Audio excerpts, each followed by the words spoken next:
माँ, मैं बहुत थक गई हूँ घर संभालते संभालते। यहाँ मेरी थकान किसी को नजर नहीं आती। कुछ दिन आराम करना चाहती हूँ। सोच रही हूँ कुछ दिनों के लिए अपने मायके आ जाऊं। आते हुए अपने बच्चों को भी साथ ले आऊंगी, वे वहीं से स्कूल चले जाएंगे। आखिर एक ही शहर में ससुराल और मायका होने का कुछ तो फायदा मिले। नम्रता ने फोन पर अपनी माँ से कहा। पार्वती जी ने दूसरी तरफ से कहा, हाँ बेटा, जब तेरी इच्छा हो आ जाना, आखिर ये तेरा भी तो घर है। ठीक है माँ, तो मैं कल ही आ जाऊंगी, नम्रता खुश हो बोली। हाँ बेटा, कल आ जाओ, मैं तुम्हारा इंतजार करूंगी। अभी मैं फोन रखती हूँ, मुझे मंदिर भी जाना है। कमला जी ने फोन रख दिया और सीधे किचन में गई। किचन में खाना बना रही बहू से बोली, अरे अनुपमा सुनो, कल तुम्हारी ननंद आ रही है, आज बाजार जाकर फल, सब्जी और मिठाइयाँ लेकर आना। बेचारी मेरी बेटी ससुराल में नौकरों की तरह काम करती है और उस पर कोई ध्यान ही नहीं देता। यहाँ आएगी, कुछ दिन रहेगी तो उसका मन और तबीयत अच्छे रहेंगे। सास के मुंह से ऐसी बातें सुनकर अनुपमा का चेहरा उतर गया। वह मन ही मन सोचने लगी, काश आपको मेरी थकावट भी नजर आती। मैं भी दिन रात झाड़ू पोछा, बर्तन, खाना बनाना, मार्केट जाना और हर वह काम करती हूँ जिससे हमारे परिवार वालों को कोई दिक्कत ना हो। काश आप मुझ पर भी ध्यान दे पाती। आपकी बेटी तो जब मन में आता है तब यहाँ आ जाती है, लेकिन मैं साल में एक बार ही अपनी माँ के पास जाती हूँ, तब भी आपको प्रॉब्लम होती है। मैं भी इंसान हूँ, मेरा भी मन है, मुझे भी लगता है अपने माँ के पास जाकर थोड़ा आराम करूँ, सुख दुख की दो चार बातें करूँ, अपना मन हल्का करूँ। भगवान, अब तुम ही कुछ करो ताकि मेरी सांस की आंखें खुले और उसे मेरी थकावट भी नजर आए। शाम तक भगवान ने जैसे अनुपमा की सुन ली और उसकी ननंद का फोन आया। ननंद ने अपनी माँ से कहा कि उसकी सास ने उसे मायके आने के लिए मना कर दिया है, इसलिए इस बार वो नहीं आ सकती। पार्वती जी बोली, ऐसे कैसे मना कर दिया? पहले तो कभी वह तुम्हें आने के लिए नहीं रोकती थी, इस बार भला क्या हो गया?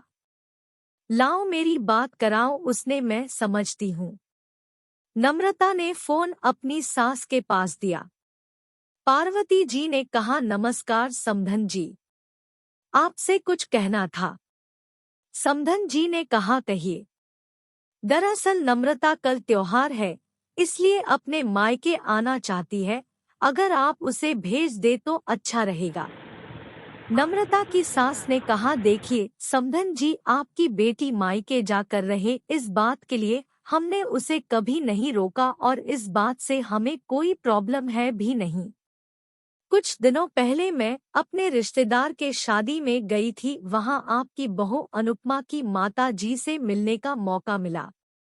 उनसे गपशप करने के दौरान उनकी बातों से पता चला कि अनुपमा को साल में एक ही बार अपने मायके जाने को मिलता है और वह भी बहुत कम समय के लिए। मुझे लगता है आपको पहले अनुपमा को उसके मायके भेज देना चाहिए और वह जब मायके होकर आ जाएगी तो मैं नम्रता को आपके पास भेज दूंगी। एक बहुत जरूरी बात जो मुझे लगता है आपको समझ लेनी चाहिए कि आपको अपनी बहू को भी बेटी की तरह या बेटी से भी ज्यादा प्यार देना चाहिए। उसे भी मायके जाने की इच्छा होती होगी। हो सकता है नम्रता के वहां आने से उसकी आवभगत करने के लिए आप उसे उसके मायके नहीं भेजती होंगी, या फिर वह आपसे कुछ कहने से अभी डरती हो। अगर आप उसको घर में ही कैद रखेगी तो एक दिन ऐसा आएगा जब वह आपके खिलाफ बोलने लगेगी। फिर वह आपकी सुनेगी भी नहीं और जब चाहे तब अपने मायके जाएगी। ऐसी परिस्थिति आए, इससे अच्छा है कि आप ही कुछ बदलाव अमल में ले आए जिससे आपका रिश्ता और रिश्ते की मिठास खराब ना हो। पार्वती को अपने समधन के हर एक शब्द में सच्चाई नजर आई। उन्हें महसूस हुआ कि उन्होंने अपनी बेटी के प्यार में अंधे होकर कभी भी अपनी बहू के मन का विचार नहीं किया। उन्होंने हमेशा ही अपनी बेटी को अपने बहू से ऊपर रखा। दूसरी तरफ नम्रता भी अपनी भाभी के बारे में हो रही इस बातचीत को सुन रही थी। उसने भी रियलाइज किया कि वह कभी भी अपनी भाभी के साथ ठीक से बात नहीं करती और जब जब वह अपने मायके जाती है तो भाभी थोड़ी उदास रहती है। पार्वती जी ने अपनी बहू को बुलाया और उसे कहा कि अनुपमा कुछ दिनों के लिए नम्रता नहीं आने वाली है, इसलिए पहले तुम अपने मायके होकर आओ। यह सुनते ही अनुपमा का चेहरा खिल गया, क्योंकि यह पहली बार था जब उसकी सास ने सामने से उसे अपने मायके जाने के लिए कहा था। अगले दिन अनुपमा अपने मायके गई और इस बार 1-2 दिन नहीं पूरे हफ्ते भर रहकर आई। अपने माँ बाप से, अपने रिश्तेदारों से मिलकर आई और जब वह लौटकर आई तो उसका चेहरा खिला हुआ था, उसकी आंखें चमक रही थी। अनुपमा के आने के बाद नम्रता भी अपने मायके आई और इस बार वो खुद सामने से अपनी भाभी से खुशी खुशी मिली और अच्छे से बात की।